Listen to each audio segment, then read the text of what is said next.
La historia de Pedro en Roma es una de esas que casi todo el mundo conoce, uno de los pilares del cristianismo. Pero, ¿qué pasa si la miramos con lupa? ¿Se sostiene cuando la enfrentamos a los textos y a la arqueología? Pues eso es justo lo que vamos a hacer. Vamos a meternos de lleno en esta cuestión tan fascinante. Aquí está la pregunta del millón, la cuestión central. La respuesta ha sido un pilar de la fe durante casi 2000 milenios. Pero si dejamos la tradición a un lado por un momento y nos ceñimos a las pruebas, la historia se mantiene en pie. Esta es la imagen que tenemos en la cabeza, ¿verdad? Pedro, la roca sobre la que se edifica la iglesia, liderando a la comunidad cristiana nada menos que en el corazón del imperio y, finalmente, muriendo por su fe. Es una narrativa potentísima con un simbolismo brutal. Muy bien, para empezar a tirar del hilo, lo primero es irse a las fuentes más antiguas. ¿Qué escribieron los primeros cristianos sobre Pedro y su relación con Roma? A ver, la clave de todo esto es la antigüedad. La lógica nos dice que los testimonios más cercanos a la época de los hechos deberían ser los más fiables. Pero como vamos a ver, lo que encontramos es más bien un rompecabezas con piezas que no terminan de encajar. Y fijaos, lo primerísimo que salta a la vista es que no se ponen de acuerdo en algo tan básico como cuánto tiempo pasó Pedro en Roma. El Liber Pontificalis, una crónica papal muy antigua, habla de 25 años, un cuarto de siglo. Pero un historiador católico moderno como Richard McBrien lo reduce a solo 4. Otro, Raymond Davies, va más allá y dice que las fechas son directamente inventadas. Es que hasta la propia Enciclopedia Católica admite que no hay información precisa. Vamos, un comienzo, como poco, desconcertante. Y ojo con esto porque es crucial. La mismísima Enciclopedia Católica, una fuente de referencia, reconoce que muchos de los relatos sobre Pedro en Roma, como su famoso enfrentamiento con Simón el Mago, son legendarios, no históricos. Esto ya nos obliga a andar con pies de plomo.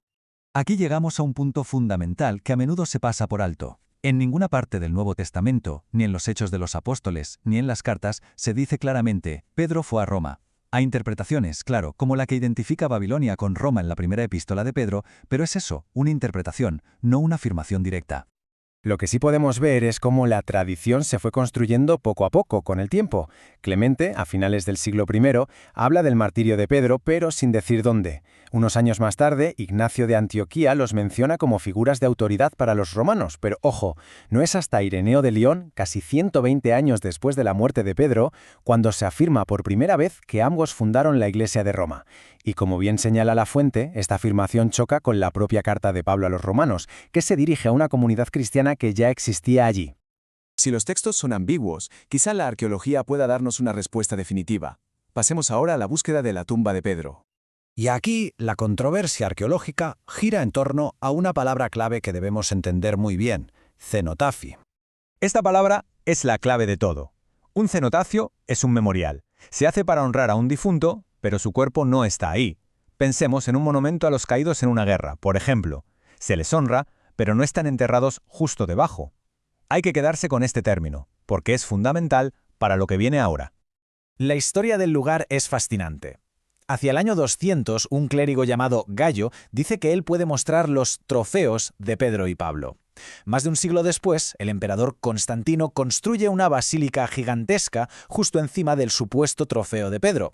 Y ya en el siglo XX, el Vaticano decide excavar en secreto para ver qué hay realmente ahí debajo.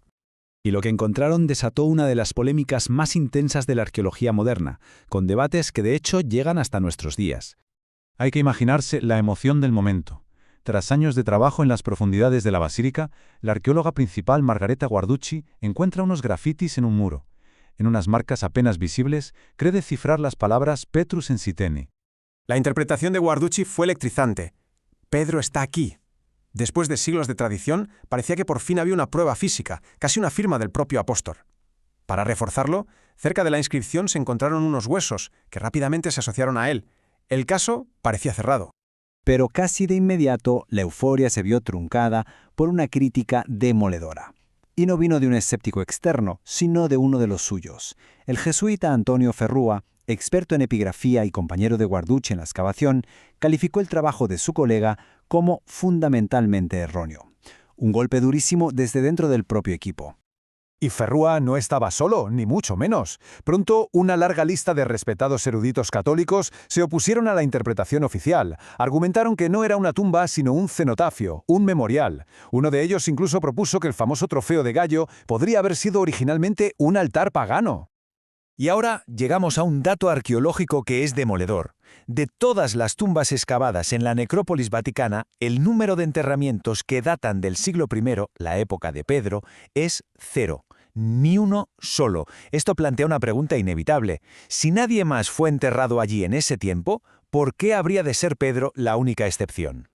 Así que el debate sobre qué era realmente esa estructura, ese tropaion de Gallo, se puede resumir así.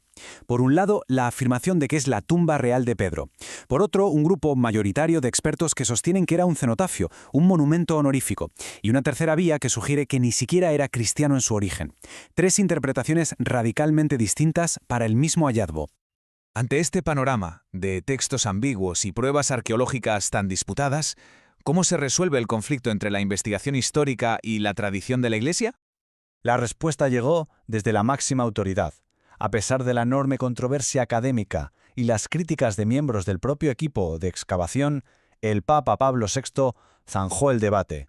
En 1968 declaró al mundo que los huesos encontrados eran de hecho los de San Pedro.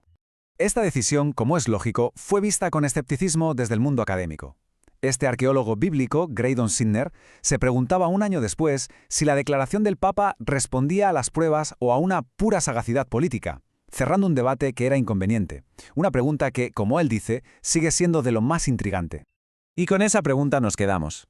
El caso de Pedro en Roma es un ejemplo perfecto de la tensión entre una tradición venerada durante siglos y lo que la historia y la arqueología pueden o no pueden demostrar. La línea que separa ambas es, como hemos visto, increíblemente difícil de trazar,